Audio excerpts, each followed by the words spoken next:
Walang epekto ang hinaharap na aktwal na kaso ng bawat testigong isinasalang sa impeachment trial ni Vice President Sara Duterte.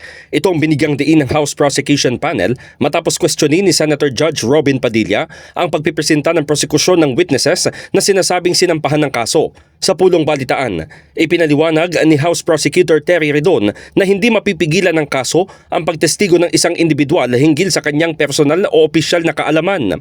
Inilarawan kasi ni Padilla bilang double standard ang pagpapaupo sa witness stand ng mga may kaso kumpara sa partisipasyon ng senator judges na meron ding hinaharap na legal proceedings.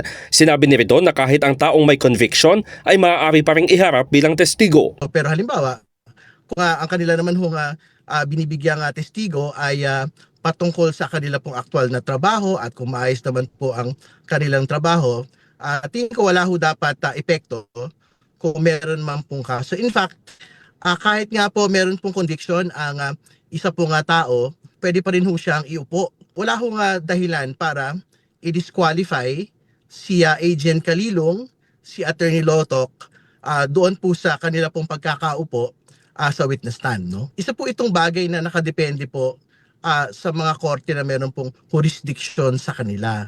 At yun lang naman po yung tingin ko yung mahalagang paglilinaw kasi sa dulo-dulo po ang magiging mapagpasya po rito ay walang iba ang Senado mismo at yung pong korte na talaga po naglilitis. Nakasaad sa revised rules on evidence na ang criminal conviction ay hindi ground para i-diskwalipika ang isang taong makapagbibigay ng facts bilang bahagi ng testimonya. Maaari pa rin umanong suriin ang conviction at iba pang usapin na maaaring makaapekto sa kredibilidad at nakasalalay sa impeachment court ang admissibility at bigat ng testimonya.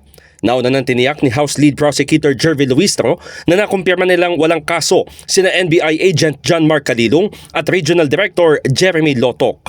In the heart of changing lives, ako si Brigada Haji Caaminio ng 105.1 Brigada News FM Manila, The Music and News Authority.